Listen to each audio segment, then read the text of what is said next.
Dear students, Assalamu alaikum. Today we will discuss nomenclature of alkanes. First of all, what are alkanes? Open chain saturated hydrocarbons are known as alkanes. These are represented by general formula CnH2n plus 2. Cycloalkanes. Cyclic saturated hydrocarbons are known as cycloalkanes. These are represented by general formula CnH2n. There are two hydrogen atoms less than corresponding alkanes in their formula.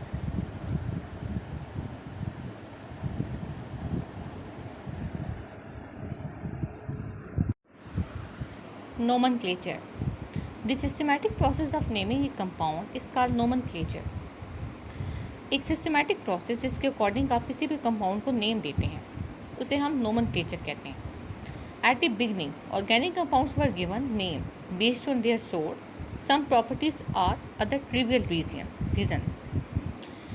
शुरू में जो organic compounds थे उन्हें उनकी जो source मतलब जहाँ से ये हासिल किए जाते थे इनके सोर्स की बेस पे उनकी कुछ खसूसियात या फिर उनके ट्रिवियल जो नेम्स होते थे या ट्रिवियल रीजंस की वजह से उनको नेम दिया जाता था.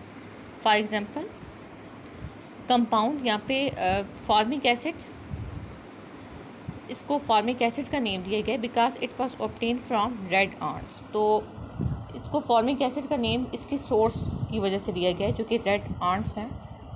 उनके माउथ में ये एसिड पाया जाता है और रेड आर्ट्स को लैटिन लैंग्वेज में फॉर्मिका कहा जाता है. तो इस वजह से फॉर्मिक एसिड को फॉर्मिक एसिड का नेम दिया गया on the behalf of these red arts. Acetic acid, जो एसिटिक एसिड कंपाउंड है इसको एसिटिक एसिड का नेम इस वजह से दिया गया है क्योंकि ये ग्रीक वर्ड एसिटम से डिराइव हुआ है जिसका मतलब है vinegar. Later on IUPAC system in 1957 set rules for giving systematic names to the organic compounds on the basis of structure. This is known as IUPAC system of nomenclature. 1957 में IUPAC system के through कुछ rules जो हैं वो set किए गए हैं जिसके अकॉर्डिंग सिस्टमैटिक वे में ऑर्गेनिक कंपाउंड्स को नेम दिए जाएंगे on the basis of their structure. Alkanes. Alkanes are named by the following two systems. First system is common system and the second one is IUPAC system, common system. The first four members of this series are named as methane, ethane, propane and butane. The rest four are named by using Greek prefixes that indicate number of carbon atoms in molecule. For example, the prefix penta is for compound having 5 carbon atoms and hexa for 6 carbon atoms. Hepta indicate 7 carbon atoms and octa indicate 8 carbon atoms. Nona for 9 and deca for 10 carbon atoms.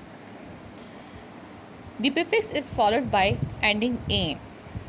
Alkanes के लिए जो prefix है उसके and में आपने N का word use करना है जो इंडिकेट करेगा आपके पास गिवन कंपाउंड अल्केन की कैटेगरी से बिलोंग करता है.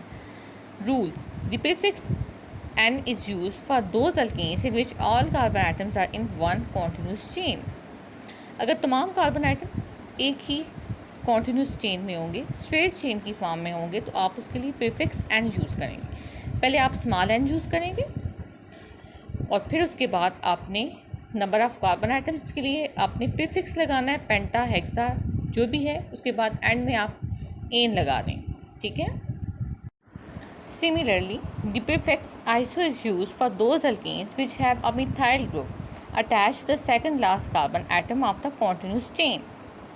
अगर एक continuous chain है उसके second last carbon atom के साथ एक methyl group attach है तो उस केस में आप prefix iso यूज़ करेंगे.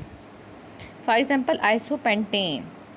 The prefix neo is used for those alkanes which have 2 methyl groups attached to the second last carbon atom of the continuous chain. अगर जो चेन है उसके सेकंड लास्ट कार्बन एटम पर 2 methyl group अगर attach होंगे तो आप उसके लिए प्रीफिक्स न्यू लगाएंगे. जैसे यहाँ पे आप देख सकते हैं new pentane. IUPAC system. In the system, parents' name of alkanes are retained such as methane, ethane, propane, etc. While the branching, if any, are treated as substituent attached to main continuous carbon chain. Rule for naming alkenes. First, select the longest chain of carbon atoms and consider it as a parent compound. Second, number the long chain from one end or other so as to given carbon carrying substituent alkyl group the lowest possible number. अब आपने क्या करना है, chain को वहाँ से numbering start करनी है जहाँ पे अल्काइल ग्रुप जहाँ से ज़्यादा करीब होगा चेन की, उस कार्बन से आपने नंबरिंग स्टार्ट करनी है. Third point, name the substituent along with its position by indicating the number of carbon atom to which it is attach before the parent name. इसके अलावा जब आप नंबरिंग देंगे तो आपने जो सब्स्टिट्यूएंट है यानी जो अल्काइल ग्रुप अटैच है आपने उसकी पोजीशन भी मेंशन करनी है. फॉर एग्जांपल यहाँ पे 2 मिथाइल पेंटेन है, कार्बन नंबर 2 पे मिथाइल ग्रुप अटैच है तो यहाँ पर 2 मिथाइल पेंटेन होगा. Fourth point, when two or more different substituents are attached, they are named in alphabetical order along with their positions before the parent name. अगर दो या दो से ज़्यादा सब्स्टिट्यूएंट्स अटैच हों और वो भी डिफरेंट नेचर के हों, जैसे कि एक चेन के ऊपर अल्काइल भी हो और इथाइल ग्रुप, मतलब एक अल्काइल ग्रुप में एक मिथाइल ग्रुप हो और दूसरा इथाइल ग्रुप अटैच हो, तो उस केस में आपने इनको अल्फ़ाबेटिकल ऑर्डर में नेमिंग देनी है, मतलब इनको आप नेम देंगे.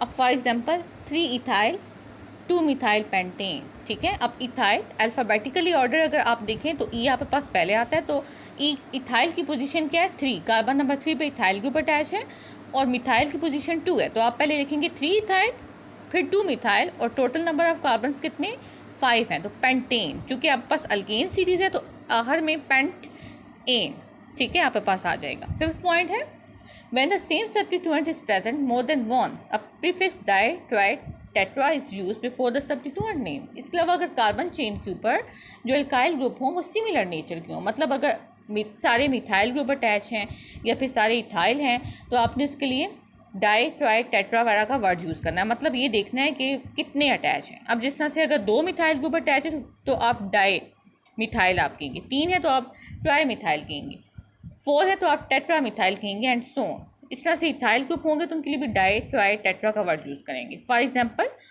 2,3 डाई मिथाइल पेंटेन, ये जो गिवन आपस कंपाउंड है ये है 2,3, कार्बन 2 पे कार्बन 3 पे मिथाइल ग्रुप से अटैच हैं 2, तो आप कहेंगे 2,3 di methyl pentane. Point number 6, when two substituents same or different are attached to the same carbon atom, the number of that carbon is repeated. अब अगर एक कार्बन के ऊपर 2 सब्स्टिट्यूएंट्स अटैच हों, अगर सेम है या फिर डिफरेंट है तो आपने दोनों केसेस में उस कार्बन पे उनकी पोजीशन को रिपीट करना है. फॉर एग्जांपल अब यहाँ पे आप देखें चेन जो है वो पेंटेन है, मींस 5 कार्बन वाली चेन है, उस पे कार्बन नंबर 3 पे 2 मिथाइल ग्रुप्स अटैच हैं, तो आप कहेंगे 3,3. अब 3 जो है वो रिपीट हो रहा है, 3,3 डाई मिथाइल पेंटेन. इसी तरह से जो 7th पॉइंट है उसको देखें, when there are more than one longest chain, select the chain which carries more substituents. और 7th पॉइंट में आपने ये करना है कि अगर आपके पास एक से ज़्यादा लॉन्गेस्ट चेन बन रही हो, मतलब एक आपके पास कंपाउंड है तो आपने सबसे पहले तो लॉन्गेस्ट कॉन्टिन्यूस कार्बन चेन को सिलेक्ट करना होता है, लेकिन वो चेन सिलेक्ट करनी होती है जिसमें नंबर ऑफ सब्स्टिट्यूएंट्स यानी अल्काइल ग्रुप ज़्यादा मौजूद हो, ठीक है. फॉर एग्जांपल ये जो आपस कंपाउंड है इसको आप इस तरह से नेम देंगे 3 इथाइल 2 मिथाइल हेक्सेन.